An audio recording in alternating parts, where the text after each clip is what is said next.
নবীজি কিন্তু বাল্যক দেননি, কুষ্টিয়াবাসী। এখানে আমার মনে হয় অনেক আলেম এসেছে, দুই পাশে বসে আছে, স্টেজে আছে। বাল্যগুর বহু বচন দিয়েছে। এ বাল্যগুর ভেতরে হামজা যেমন আছে, অধ্যাপক শহীদুল ইসলাম নেই।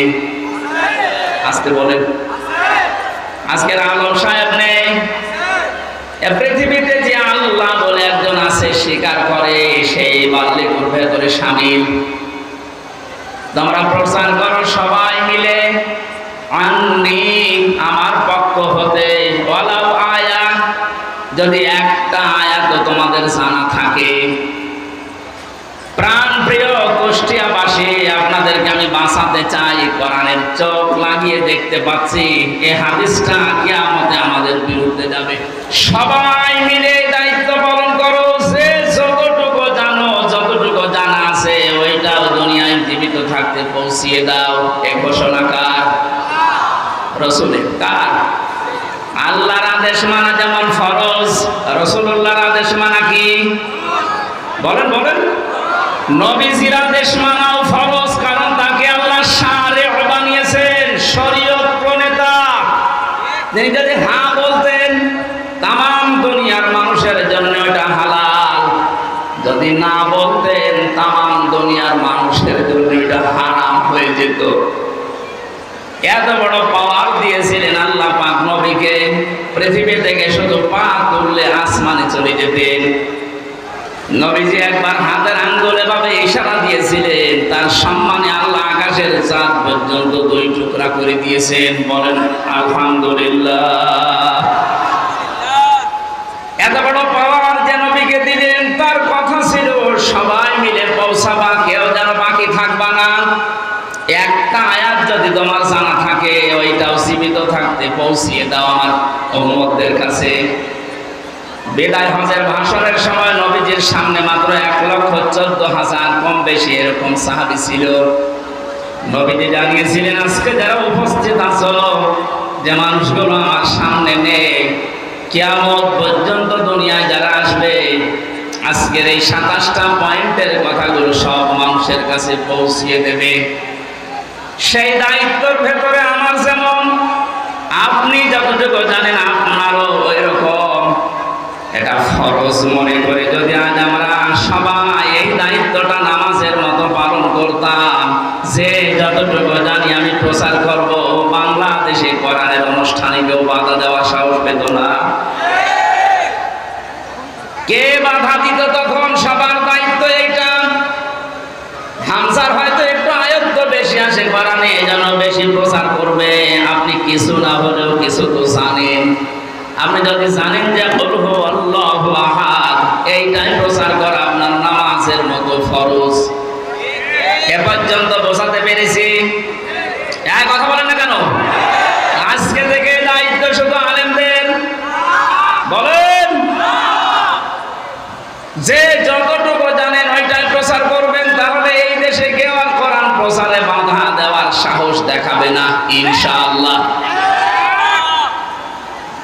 আমরা আল্লাহ এবং তার সৃষ্টি জগতের বরদোয়া থেকে, গজব থেকে, লানত থেকে বেঁচে থাকতে পারবো। পক্ষান্তরে অপর পৃষ্ঠায় আল্লাহ জানিয়েছেন, কোরআনে কারিমের জ্ঞান থাকার পরে যদি কোনো মানুষ দুনিয়ার কোনো স্বার্থ পেয়ে সিদ্ধির কারণে গোপন করে রাখে, অমান আযলামু মিম্মান কাতামা শাহাদাতান ইনদাহু মিনাল্লাহ। ইলা আখিরি আয়াত। সূরা বাকারা প্রথম নাম্বার পারার 20 নাম্বার পৃষ্ঠা 13 নাম্বার লাইনের 140 নাম্বার আয়াতের প্রথম অংশে আছে। এটাই ইবনে কাসির পাবেন। আমি ব্যাখ্যা সহ বলতে গেলে অনেক সময় লাগবে, এই জন্য সামারাইজ করে করে শেষ করছি। আসলাম দিয়েছেন আল্লাহ, এটা সুপারলেটিভ ডিগ্রি বলা হয় ইংরেজিতে। এর চাইতে ভয়ঙ্কর শব্দ আর নেই আরবিতে। আল্লাহ বলেন, পৃথিবীর বড় জালেম দেখতে চাও? এই পৃথিবীতে সবচাইতে বড় জালেম আল্লাহর কাছে ওই লোকটা যার কাছে কোরআনের জ্ঞান থাকার পরেও দুনিয়ার কোনো স্বার্থ পেয়ে গোপন করে রাখে। আর আমার তো মনে হয় বাংলাদেশে এই চরিত্র চরিত্রের মানুষ বেশি। এ জেলায় নেই, এখানে হাত বলেন তো।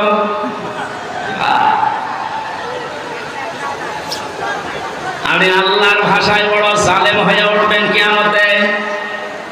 আমি সেদিন মিরপুরে জালেমের ব্যাখ্যায় বলেছিলাম, জালেম এই শব্দটা এত ঘৃণিত আল্লাহর কাছে, আল্লাহ নিজে জালেমদের বিরুদ্ধে মামলা দায়ের করবে। কুষ্টিয়াবাসী সূরা সূরা 42 নম্বর আয়াতের প্রথম অংশ, ইন্নামাল মুমিনুনা সাবিলু আলাল্লাযিনা ইয়াজলিমুনান নাস। আল্লাহ পাক বলেন, অবশ্যই আমি নিজে মামলা দেব, নিজে কেস করব, অভিযোগ দায়ের করব তাদের বিরুদ্ধে যারা এই দুনিয়াতে মানুষ হয়ে মানুষের উপরে অত্যাচার করছে এবং করবে। আল্লাহ ইয়াজলিমুনাল মুসলিমুনা, দেননি যে মুসলমানদের উপরে শুধু অত্যাচার করে তারা আমার মামলার আসামি না। ইয়াজলিমুনান নাস, পৃথিবীতে যে কোনো ধর্ম অনুসরণ করতেই পারে, কিন্তু তো মানুষ, ও কি মানুষের উপরে যারা জুলুম করছে ভবিষ্যতেও করবে। কেন ভবিষ্যৎ দিলেন? আল্লাহ জালেম না দিয়ে ইয়াজলিমুন দিলেন কেন? পৃথিবীতে এখন অনেকে জুলুম করছে, এমনকি পৃথিবীতে অনেকে এখনো টার্গেট নিয়ে আছে ভবিষ্যতে জুলুম করবে। এটা আমি বেশি বলে ফেললাম। অনেকে যে জুলুম করবে তার ভাবসাব দেখে বোঝা যাচ্ছে। জালেমরা তো পালিয়েছে, জালেমের পরে 5 তারিখ থেকে আজকের এই 9 তারিখ, 1 মাস 4 দিনে আমরা অনেককে জুলুমের সাথে জড়িত হতে দেখে ফেলেছি। এখন যদি আপনি জুলুম শুরু করেন, থালা হাতে পেলে কি করবেন? সুতরাং আপনি থামেন। যারা জুলুম করছেন তাদের সর্বোচ্চ নেতা বারবার ওখান থেকে ভিডিও বার্তা পাঠাচ্ছে যে থামেন। এ দলের নাম নিয়ে কেউ যদি জুলুম করে, অত্যাচার করে, চিন্তায় করে, যে কোনো কাজ করে, এর জন্য দল দায়ী না, সে তার নিজের জন্য দায়ী। এদেশের মানুষ কন্যা নামে যিনি পরিচিত ছিলেন, আমরা দেখেছিলাম বাতাস একটু ঘুরে গেছে তখন ভিডিও বার্তা দিয়েছে, ছাত্রলীগ এটা আওয়ামী লীগের কোন অঙ্গ সংগঠন না। এত আদর মহব্বত দেখতাম, অথচ বাস্তবতায় একটু বাতাস ঘুরেছে। তাই যদি এই পরিচয় দিয়ে ওরা আমাদের দলের কেউ না, অঙ্গ সংগঠন না, যিনি অলরেডি এখন ঘোষণা দিতে আছে প্রতিদিন কিছু মানুষের কাজ কারবার দেখে, এরপরও যদি আপনি সংশোধন না হন, আপনারও কপালে জালেমদের মতো আগুন লাগবে। আমি আর নিচে নামলাম না, নাকি আরো নামবো? অত নিচে নামা ঠিক হবে না, কারণ এখন তো খাবার শুরু হয়। এই আয়াত দিয়ে যেটা শিক্ষা দিতে চাই, কুষ্টিয়াবাসী 64 জেলার ভেতরে কুষ্টিয়া আমার কাছে প্রিয়, কারণ এখানে আমার জন্ম। সব জেলার চাইতে আপনাদেরকে বেশি ভালোবাসে একটু, কারণ এখানে আপনাদের সাথে আমার সম্পর্ক একটু বেশি। কথা বলেন ঠিক কিনা? আশা করছি আপনি বুঝেছেন। জালেমরা কিন্তু হামজার টার্গেট না, জালেমরা টার্গেট আল্লাহ। সুতরাং 15.5 বছরে যিনি জুলুম করেছেন, আমি 11টা ফেরেশতা দেখেছি। প্রথমে যেটা দিয়ে শুরু হয়েছিল মিডিয়ার, 950 উপরে আমার সাথে জেলখানায় 3টা বছর অনেককে দেখেছি। দীর্ঘ শ্বাস যখন ফেলতো, ডাক দিয়ে বলতো, হামজা ভাই আর 1 মাস পরে রিটায়ার্ড হয়ে যাব, অথচ 14 বছর জেলে আছি, কিচ্ছু জানি না। আপনি এই শ্বাসটা কিভাবে নষ্ট করবেন? মাজলুম যদি কোনো কথা মুখ দিয়ে একবার বের করে ফেলে, আল্লাহর নবী জানিয়েছেন, ইত্তাকি দাওয়াতাল মাজলুম ফাইন্নাহা লাইসা বাইনাহু ওয়া বাইনাল্লাহি হিজাব। মুসলিম শরীফের হাদিস। নবীজিকে দিয়ে আল্লাহ বলাচ্ছেন, নবী আপনি বলেন, হে পৃথিবীর মানুষেরা, যা করো করো, কিন্তু মাজলুমের বরদোয়া থেকে নিজেকে বাঁচিয়ে রাখবা। কারণ মাজলুম যদি এরকম কোন শব্দ বের করে ফেলে, ওটা সঙ্গে সঙ্গে আরশে চলে যায়। কত মুসলিমের চোখের পানি জেলখানার অন্ধপ্রকোষ্ঠে পড়ছে। এ পৃথিবীতে দেখলাম এই বাংলাদেশ নামে একটা দেশ, এখানে 1628 জন মানুষ এই চেয়ারে বসে দায়িত্ব পালন করছে। মেন যারা বাস্তবে দেখেছিলাম এই 1628 জনের ভেতরে 1627 জনের হাত বাঁধা, একজনের হাত খোলা ছিল। একজনের হাত খোলা ছিল আবু সাইদের। হ্যাঁ, ওর হাত যদি খোলা না থাকবে এভাবে করে দিল কি করে?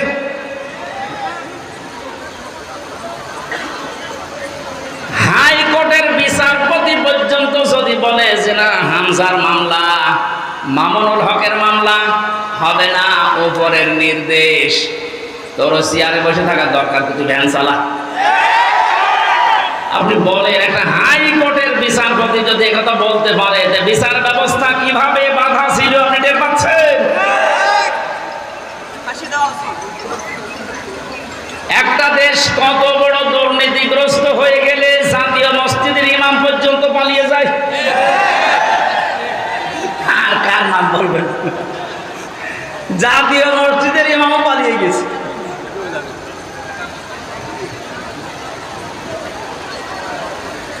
কুষ্টিয়াবাসী, আমি আবার বলছি যে মানুষগুলো এই 1628 জন, এদের দোষর যারা সব আল্লাহর মামলার আসামি। বাদী যত বড় হয় মামলা তত কঠিন হয়। আমার মামলায় সরাসরি যেহেতু রাষ্ট্রবাদী ছিল, এই জন্য বহু চেষ্টা করার পরও কিছুই হয়নি। এই মামলাটা 31 বার উঠেছে, সিএমএম কোর্ট, জজ কোর্ট, হাইকোর্ট মিলে হবে না। অথচ এই মামলায় যদি সাজাও লাগিয়ে দেয় 3 মাসের বেশি সাজা হয় না।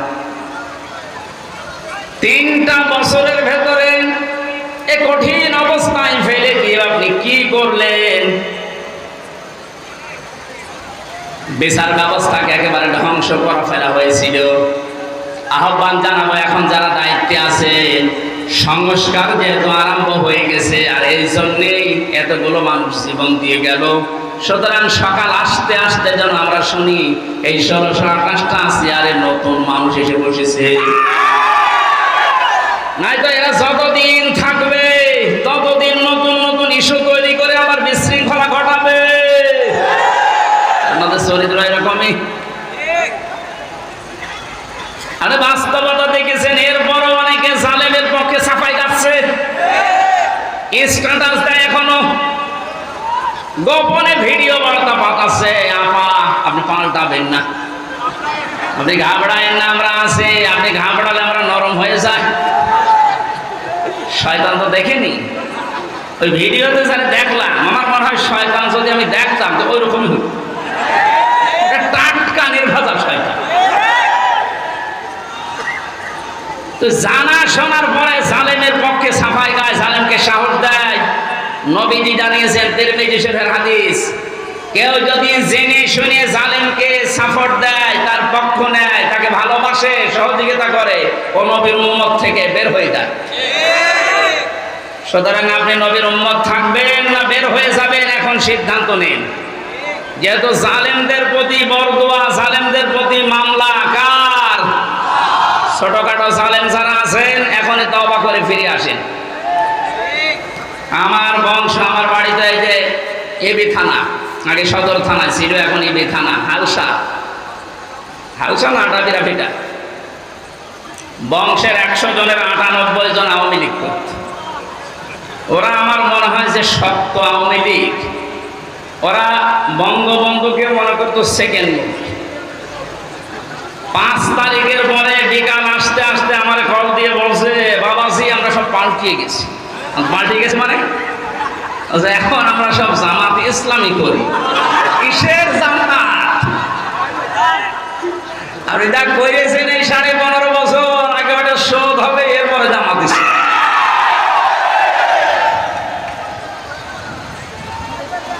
না, তারপরেও এরা যাক সেকেন্ডে পাল্টিয়েছে চলিয়েছে। এই জন্য যারা ছোটখাটো জালেম আছেন হালকা পাতলা, আপনারা আশা করছে ফিরে আসবেন, নয়তো মৃত্যুর গড়গড়ানি শুরু হলে জালেমদের কিন্তু আর কালেমাও নসিব হবে না। বেঈমান হয়ে আবাদান আবাদান চিরকালের জন্য জাহান্নামে থাকা লাগবে। কথা বলে ঠিক কিনা? অন্তত অন্য জেলায় যাই হোক, আমার জেলা জাহান্নামে যাবে আর আমি সারা দেশে আমি ঘর ছেয়ে বেড়াই আর আমার ঘরে খড় নেই। না, এটা করা যাবে না। আমি আহ্বান জানাচ্ছি আপনাদের বিবেককে কাজে লাগাবেন। জালেমদের পক্ষে আমরা কোনোদিন ছিলাম না, ইনশাল্লাহ সামনে কিয়ামত পর্যন্ত এই বাংলাদেশে জালেমদের পক্ষে আমরা থাকবো না ইনশাল্লাহ। কোরআনে কারিমের অনুষ্ঠানে যেহেতু এসেছি, কোরআন কিভাবে মানুষের কাছে উপস্থাপন করা লাগে এ ধরন আল্লাহ শিখিয়েছেন কোরআনে। ওইভাবে বলবো নাকি মন মতো বলবো? কোরআনে কারিম কিভাবে আপনি মানুষের সামনে উপস্থাপন করবেন, বর্ণনা দেবেন, ১৫০০ বছর আগে আল্লাহ পাক ওটা আমাদেরকে শিখিয়েছেন। কিতাবুন উনজিলা ইলাইকা ফালা ইয়াকুম ফি সাদরিকা হারাজুম মিনহু লিতুনযিরা বিহি ওয়া যিকরা লিল মুমিনিন। বলেন আল্লাহু আকবার।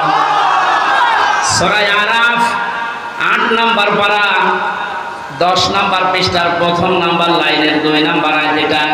এটা তাফসীরে ফি জিলালিল কোরআনে ব্যাখ্যা আছে, সাইয়্যিদ কুতুব লিখেছেন। আল্লাহ পাক বলেন, নবী এই যে একখানা কিতাব এটা আপনাকে আমি দিলাম, এটা যখন মানুষের সামনে আপনি বর্ণনা দেবেন, ব্যাখ্যা করবেন, তাফসীর করে শোনাবেন, ২টা বিষয় খেয়াল করবেন। হারাজুম মিনহু লিতুনযিরা বিহি লিসাদরিকা, আপনার মনের ভেতরে যেন কোনো সন্দেহ, সংশয়, দ্বিধা, দ্বন্দ্ব, ভয়, ভীতি এগুলো আপনার মনে যেন না ধরে। যিকরা লিল মুমিনিন, কোরআন এই দেশে এই পৃথিবীতে মুমিনদের জন্য উপদেশ। এর ভেতরে হারাজুন শব্দের ব্যাখ্যাটা ইম্পর্টেন্ট। এদিকে তাই, হারাজনের ব্যাখ্যায় আমি ২টা অর্থ পেয়েছি। হে নবী, আপনি যখন কোরআনের কথা বলতে যাবেন, অনেক মানুষ আছে না বোঝার কারণে আপনার উপরে মন খারাপ করতে পারে। এরকম মানুষ নেই দেশে? কথা বুঝতেছেন? কোরআন যেভাবে আল্লাহ উপস্থাপন করেছেন, যেভাবে তিনি বর্ণনা দিয়েছেন, ওই ফোর্সে যদি বর্ণনা দেওয়া হয়, অনেক মানুষের সীমিত জ্ঞানের কারণে ওই বক্তব্য বুঝবে না, সেটা উল্টাপাল্টা ধারণা আপনার উপরে আসতে পারে যে হুজুর মনে হয় রাজনীতি করছে। এরকম ধারণা দেশে নেই। দ্বিতীয় নম্বরে, আবহমান কাল থেকে এমন এমন নিয়ম নীতি মানুষ ইবাদত মনে করে পালন করে আসছে, যেটা আসলে ইসলামে নেই, কোরআনে নেই, হাদিসে নেই, কিন্তু মানুষ ইসলাম মনে করে পালন করে আসে। আপনি কোরআনের ব্যাখ্যা দিলে ওইগুলো টিকবে না, তখন ওই মানুষগুলো আপনার প্রতি মন খারাপ করবে। এর বাস্তব প্রমাণ এই যে মাজার আছে না, কিসার মাজার জানো? সে যে সাহেব কোথায় পেয়েছেন এসব মাজার? কিছু মানুষের মাজারের প্রতি এত মহব্বত, আমার মনে হয় বিশ্ব নবীর উপর এত মহব্বত নেই।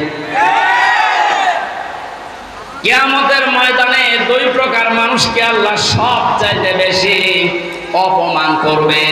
তার ১ নম্বরে দুনিয়ায় যারা মাজারের খাদেম ছিল। আরে কুষ্টিয়াতে ২ জায়গায় খাদেম বেশি, গোলাপ শাহ, লালন শাহ। আর জায়গা পান না খেদমত করার। কথা বলেন না কেন? মাজার কেন্দ্রিক যদি ইসলাম হতো, এই পৃথিবীতে সর্বোত্তম মাজার হচ্ছে মুহাম্মদ রাসূলুল্লাহটা। ওখানে তো কাউকে আমি কোনোদিন টাকা দিতে, মোমবাতি দিতে, আগরবাতি দিতে দেখি না। কোন কারণে আপনি এখানে এই সমস্ত কাজ কারবার করেন? লা তাত্তাখিযুল কুবুর মাসাজিদা, কবরকে সেজদার জায়গা বানিও না। অথচ লালনের মাজারে যে দেখেন এখনো অনেকে সেজদা করে আছে। এইটা আমি একদিন গিয়েছিলাম, কিভাবে শিরক চলছে কোরআন দিয়ে হাদিস দিয়ে বললে বাংলাদেশ বাংলাদেশে 48,000-এর মাজার, একটাও টিকবে না। আজকে দেখলাম 2টা মাজার অলরেডি বড় বড়, যেগুলো সবচাইতে বেশি ইনকাম হতো দেওয়ানবাগি, আর ওদিকে 8 রশি ভেঙ্গে গুড়িয়ে দিয়েছে। শিরক যে দেশে চলে ওই দেশে আল্লাহর রহমতের দৃষ্টি আল্লাহ তুলে নেয়। আমার তো মনে হচ্ছে যেভাবে দেশ থেকে এখন শিরক আস্তে আস্তে আরম্ভ হচ্ছে দূর হওয়া, আল্লাহর রহমতে এই দেশটা আল্লাহ ভরিয়ে দেবে ইনশাআল্লাহ। কোন মৃত মানুষের প্রশংসা করা 3 দিনের উপরে জায়েজ নেই। ভালো করে শুনে, আমি বানিয়ে বলছি, যত আপনজন হোক, মারা গেলে 3 দিনের পরে আপনি আর শোক পালন করতে পারবেন না। 3 দিন পরে শোক পালন করা জায়েজ নেই কার কেউ মারা গেলে। হ্যাঁ, বিধবা মহিলা স্বামী মারা গেলে সর্বোচ্চ 3 মাস 10 দিন বিবাহ ছাড়া থাকতে পারবে। আপনার কি আত্মীয় হয় গোপালগঞ্জের ওই লোক? কবে মারা গেছে এতদিন পর্যন্ত আপনার শোকই যায় না।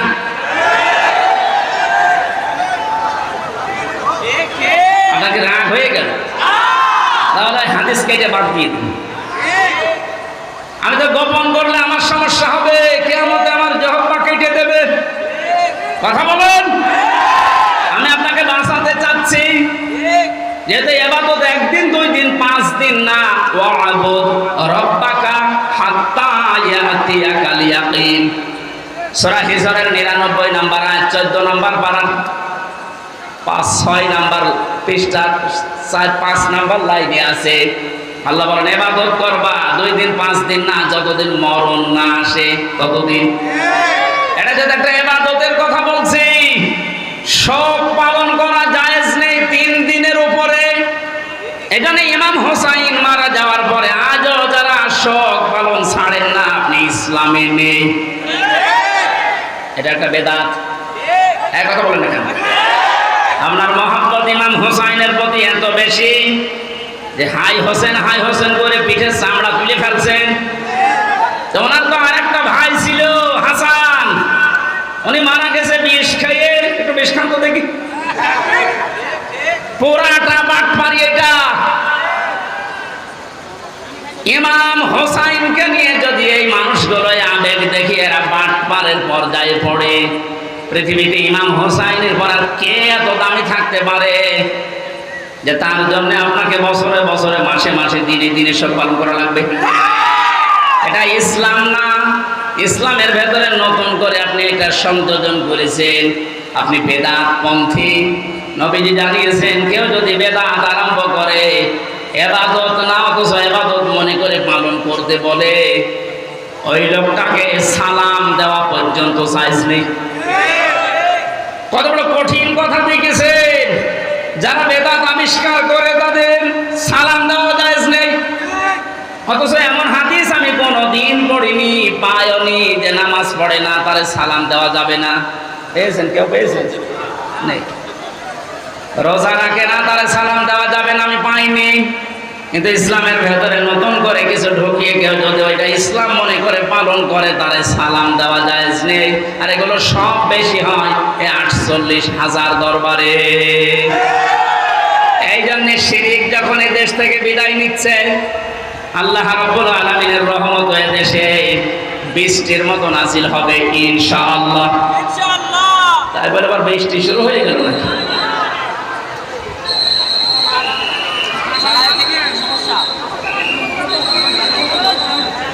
এই কারেন্টে বেরিয়েছে।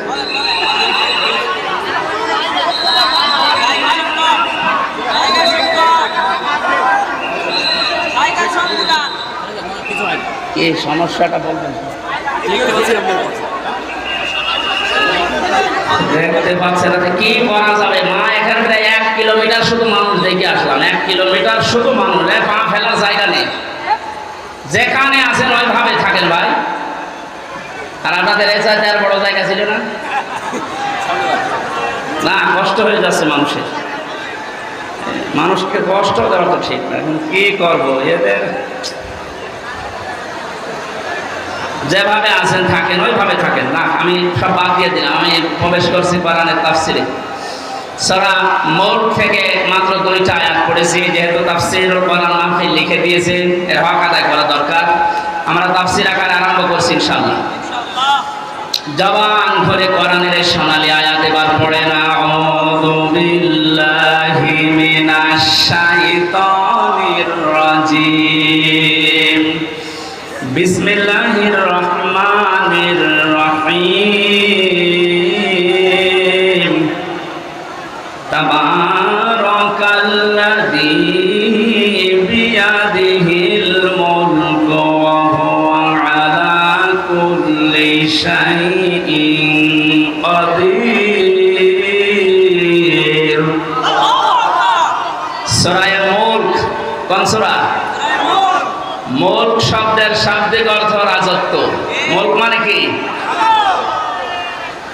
আল্লাহ রাব্বুল আলামিন সূরা মুলক নাযিল করে 30টা আয়াত দিয়েছেন, 3টা রূপ দিয়েছেন।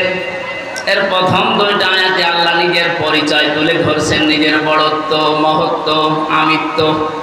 কারণ আল্লাহ পাক নিজের বড়ত্ব তুলে ধরতে পারে, তাছাড়া দুনিয়ার কোন সৃষ্টি তার নিজের বড়ত্বের পরিচয় তুলে ধরতে পারে না। এই গুণটা শুধুমাত্র আল্লাহর।